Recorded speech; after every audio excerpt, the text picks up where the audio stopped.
Nah gini guys, ya kok tiba-tiba tertarik mau bahas wayang. Nah wayang itu sebenarnya bukan sejarah ya. Wayang itu bukan sejarah. Nah, banyak cerita sana sini ya, beda-beda ya. Wayang sendiri itu ya memang beda-beda.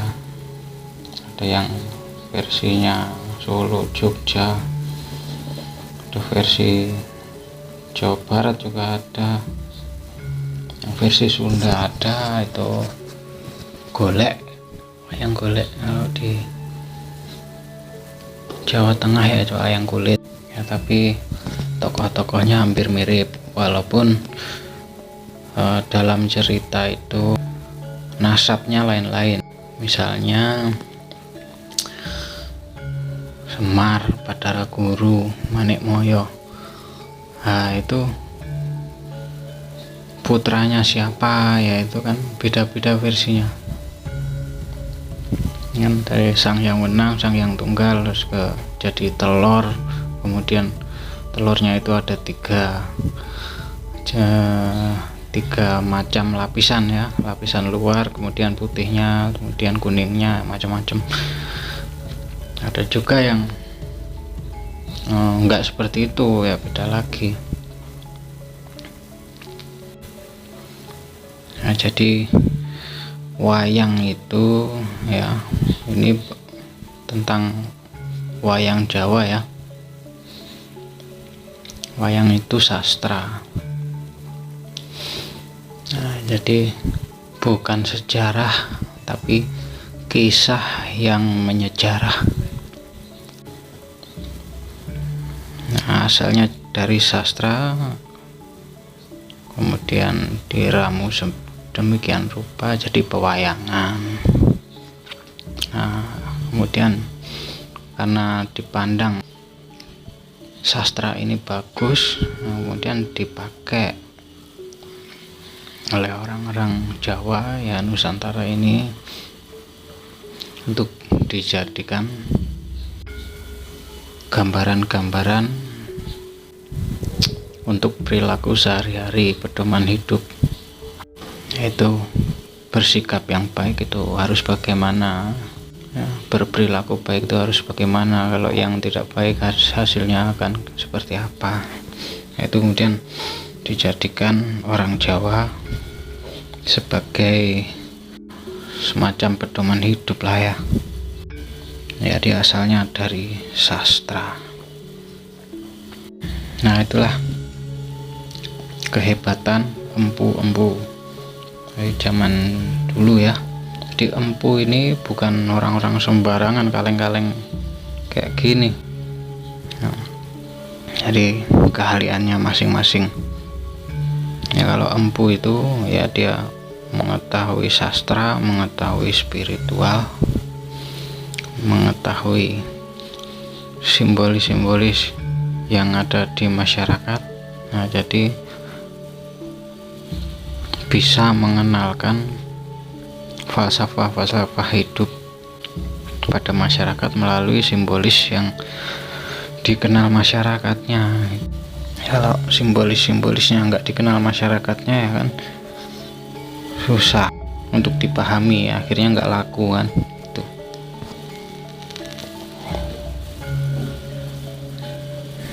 Nah, simbolis ini kemudian diwujudkan dalam ya, tokoh-tokoh ya, misalnya Karno itu kan kuping ya kan. Kalau Arjuna itu kan Arjuno Manahi ya, manah itu bahasa Jawa, manah itu hati. Nah, itu nanti kasih kupasan sendiri masalah Pandawa. Ini bahas secara umum tentang wayangnya. Sementara ya apa itu dulu. Nah, menurut kalian gimana guys? Mungkin ada yang berpendapat sejarah, Ada yang berpendapat itu hiburan ya, kan ada pentas-pentas wayang itu sebagai hiburan ya nggak apa-apa juga ya, yang penting bisa diambil kebaikannya ya, manfaatnya untuk kepribadian manusianya yang menonton itu bagaimana, apa bisa diambil hikmahnya apa enggak. Jadi enggak sekedar tontonan ya, kaleng-kaleng. Bukan tontonan kaleng-kaleng ini, filsafatnya dalam, spiritualnya dalam, pesan-pesan yang disampaikan ya dalam juga. Jadi pesan-pesan multidimensi ya.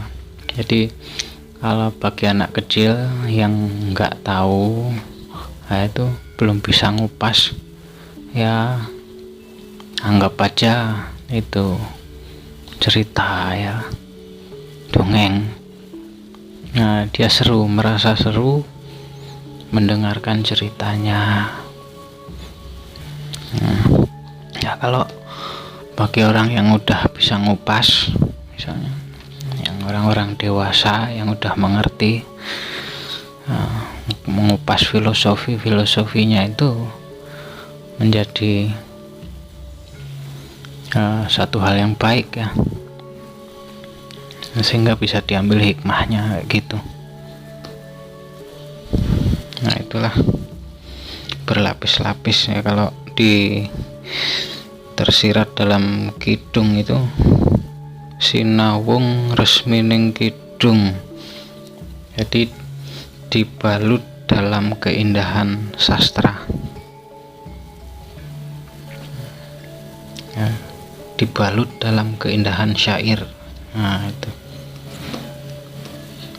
jadi tampak indah, supaya cita-cita ilmu luhur itu bisa tercapai. Jadi nggak cuma sekedar cerita kaleng-kaleng atau misalnya langsung to the point, benar salah gitu ya, enggak juga. Jadi ada sastranya, dibalut dalam keindahan syair. Jadi yang belum mengerti ya bisa menikmati, yang sudah mengerti ya bisa ngambil hikmahnya. Nah itu sastra pewayangan.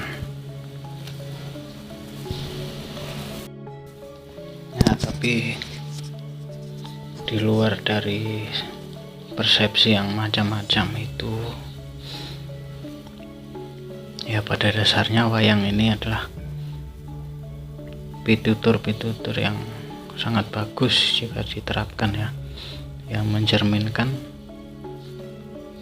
kepribadian bangsa itu sendiri. Ya kan produk asli dari leluhur-leluhur kita ya. Jadi coraknya itu ya coraknya kita banget gitu loh. Jadi ya bangsa yang baik itu kan memang memiliki budaya ya. Kalau sebuah bangsa kalau budayanya hilang, nah itu seolah-olah bangsanya itu nggak pernah eksis. Bangsanya udah nggak ada ya, mungkin dulu ada atau lama-lama dianggap mitos, lama-lama dianggap nggak ada kan gitu ya. Bukti bangsa ini memang eksis itu ya budayanya itu. Kalau orangnya masih ada tapi budayanya udah budaya entah berantah ya, ini bangsanya ya bangsa entah berantah gitu. Nah, sebuah bangsa itu dikenal dengan budayanya. Nah, ini orang bisa mengenali, oh ini bangsa timur, ini bangsa barat, ini bangsa timur tengah. Itu mereka punya ciri sendiri-sendiri itu, nggak dikenali kebaikannya, dikenali keistimewaannya, dikenali ciri khasnya ya. Jadi baik itu bukan seragam ya, bukan seragam. Baik itu harmoni, jadi meski beda-beda tapi harmoni ya, seperti batik itulah. Batik itu kan ada yang melungker, ada yang kembang, ada yang daun, ada yang lurik, ya macam-macam, ada yang titik-titik itu. Tapi diramu bagaimana supaya harmoni, nah itulah baik ya. Baik itu harmoni, enggak harus seragam ya, garis-garis semua, apa semuanya monoton gitu ya, enggak. Itulah ya, untuk menyikapi itu ya kembalikan ke masing-masing. Nah, nggak ada salah benar, sudah ada salahnya sendiri-sendiri, sudah ada benernya sendiri-sendiri.